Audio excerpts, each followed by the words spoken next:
Hi everybody! Thanks for stopping by my channel today. I'm Kelsey and this is Essentially Booked, and today I'm going to be talking about anticipated releases for the first quarter of 2023. I do realize it's almost February.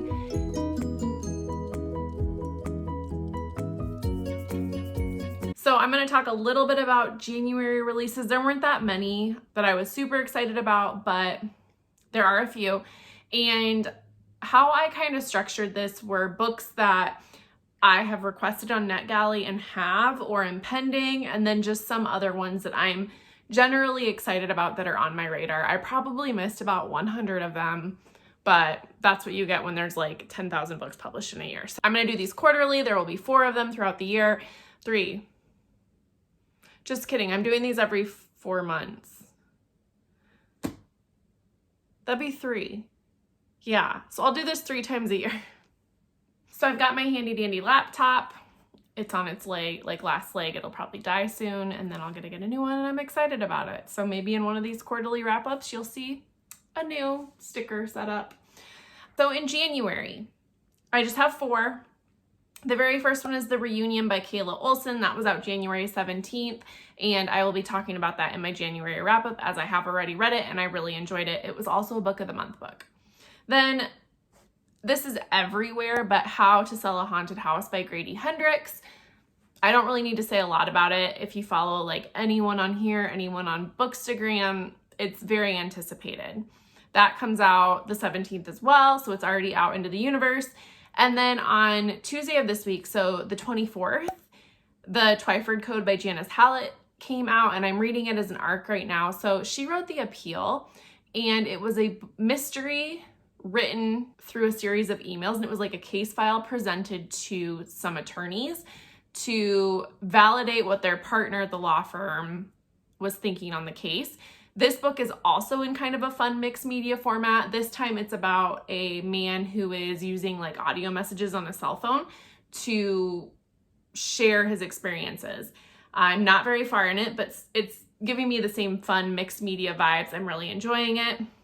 And then on the 31st, Mayma, I think is how you say it, by Jessica George is out. This is a confirmed pick for February Book of the Month. I am about halfway through it as well. Got it on NetGalley, and I'm really enjoying it. Essentially, this girl has she's from Ghana but lives in London, and her dad has Parkinson's, and she's the primary caregiver. She's being responsible, doing all these things for her family. Her mother lives in Ghana and flies back occasionally, but she's just not getting familial support for helping her dad. And I'm at the point where she's kind of getting sick of it and is going to start living a life that she wants to live, like getting her own place and all that. So far it's reading really great, really fun. I'm really enjoying it.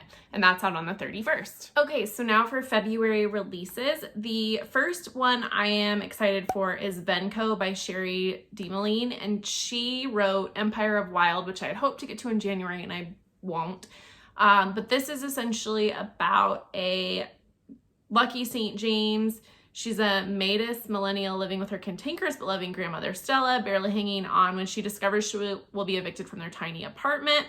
Then one night, something strange and irresistible calls out to Lucky. Burrowing through a wall, she finds a silver spoon etched with a crooked nose witch and the word Salem humming with otherworldly energy.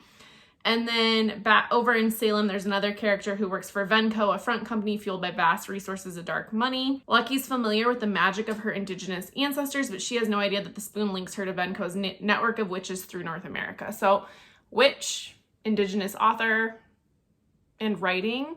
It sounds super fascinating. That is out on February 7th. Also on February 7th is Spite House by Johnny Compton. And this was a pick for the Books and La Literally Dead Book Club for March, I believe. I have an advanced review copy of it. It looks really great, haunted house type vibe. And then also on the 7th is A Spell of Good Things by Ayobami Adebayo. I think that's how I said it. She wrote Stay With Me. I read that a few years ago with the Modern Mrs. Darcy book club, and I loved it. And so this is her follow-up book, and I'm really excited to see what her second book is like. On February 14th, there's a few books out as well. Take the Lead by Alexis Daria is a re-release. I loved You Had Me at Ola, and I have a lot like audios on my Kindle. Haven't read it, but Alexis Daria. So this is, I think, kind of a Dancing with the Stars type romance.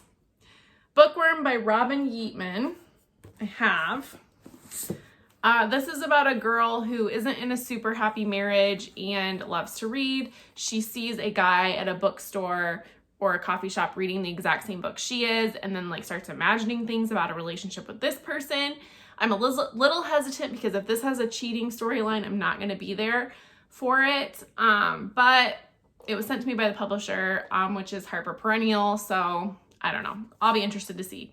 And then the last one on February 14th is The Last Tale of the Flower Bride. And this is a gothic fairy tale romance, I think, fantasy. This guy marries this beautiful woman, and yeah, I'm seeing it hyped really well. A lot of places I really hope I get approved for an ARC, but it's not looking like it because we're getting down to the wire. So Last Tale of the Flower Bride. Continuing on with some February releases, The Shadows of Perseus by Claire Haywood on February 21st. Greek mythology retelling, sign me up. The Porcelain Moon by Janie Chang. This is a World War I historical fiction set in Paris, I believe. I don't know a lot about it, but I'm also seeing really good reviews. And then I have Black Candle Women by Diane Marie Brown that's out on February 28th. And this is giving me Practical Magic vibes, so I am so excited to read this. It's about a family of women who live together in a bungalow in California, but when 17-year-old Nikki, one of the sisters, brings home a boy for the first time, their quiet lives are thrown into disarray. For the other women have been withholding a secret that Nikki that will end her relationship before it's even begun. The decade-old family curse that any person they fall in love with dies. So, sounds awesome. The cover, stunning. And then finally, a book in February I'm excited about is Homestead by Melinda Moustakis. It also comes out on the 28th. It's giving me Great Alone vibes, but maybe more literary and highbrow. Set in Alaskan wilderness. It got hyped, I want to say, on Fabled, maybe, or Modern Mrs. Darcy. I don't know. It sounds good, though. All right, so then let's go into March. So March has a few books that I am very excited about. I got this one on NetGalley. It's called Go as a River, and it is by Shelley Reed. It is out on March 7th. It takes place on a family's peach farm in the ranch town of Iola, Colorado. She's a sole surviving woman of troubled men. Wilson Moon is a young drifter with a mysterious past, displaced from his tribal land in the Four Corners region. He wants to believe one place is just like another. They encounter each other. Their connection ignites as much passion as danger and as many revelations as secrets. And I think there's kind of like a wilderness component. I don't know. It sounds literary. It sounds wonderful. It sounds so up my alley. And then Wayward by Amelia Hart. I have this on both audio and as a NetGalley. The cover is beautiful. I believe it's by St. Martin's Press, and magical. Okay, want to read it. The one I'm the most pumped for is The Foxglove King by Hannah Witten. I don't know anything about it. I'm going to walk into it blind. It's fantasy. She wrote For the Wolf. I also have For the Throne I haven't read yet, which is the sequel to that series. But super excited for this because I love Hannah Witten. And these are all out on March 7th. The Portrait of a Duchess by Scarlett Peckham is a romance novel. It's the second book in a series coming out on March 7th as well. And it is the second book of the Siren series, I think, which in that one, I want to say, I don't know a lot about it. All I'll say is Scarlett Peckham writes very spicy romance, but also romance with a lot of nuance and depth. And I really, really like her as an author. And then Pineapple Street, also out on March 7th. This one is, I believe, takes place in like a wealthy Brooklyn home and kind of rich people behaving badly maybe, which is something I really do like. And then I have What Happened to Ruthie Ramirez. This one is by Claire Jimenez.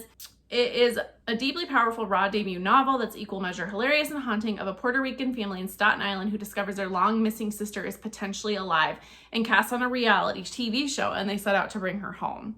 So following up for more March ones, Beyond That, The Sea by Laura Spence Ash. This one is historical fiction. I've talked about it earlier. It sounds really good.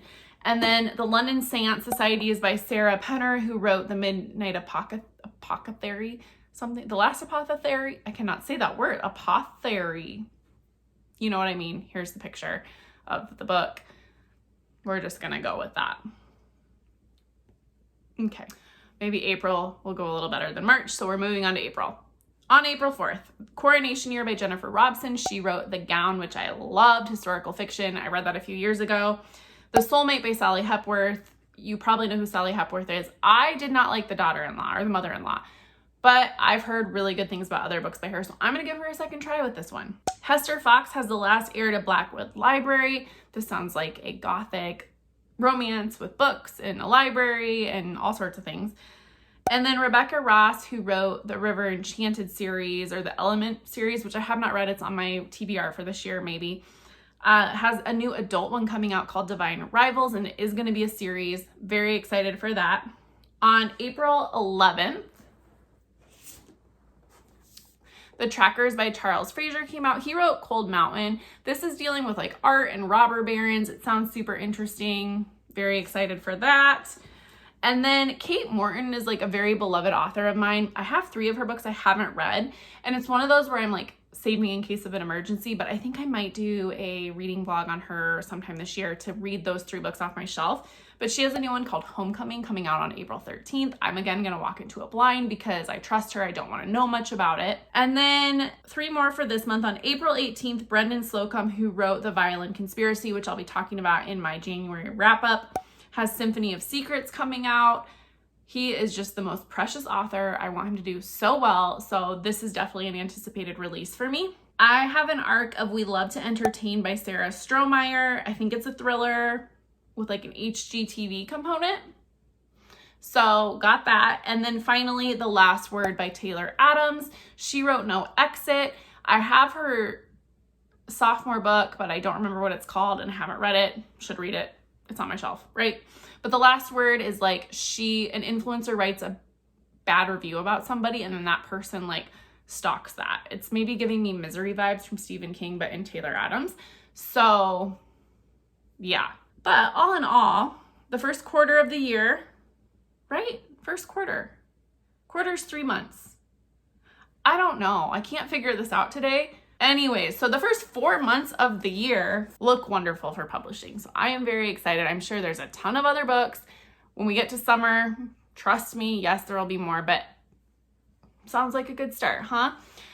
So a lot of these I have on NetGalley. We will hopefully read them because I'm trying to up my NetGalley percentage, but I also want to read my own books. So we'll see. So those are my anticipated releases for the first 4 months of the year.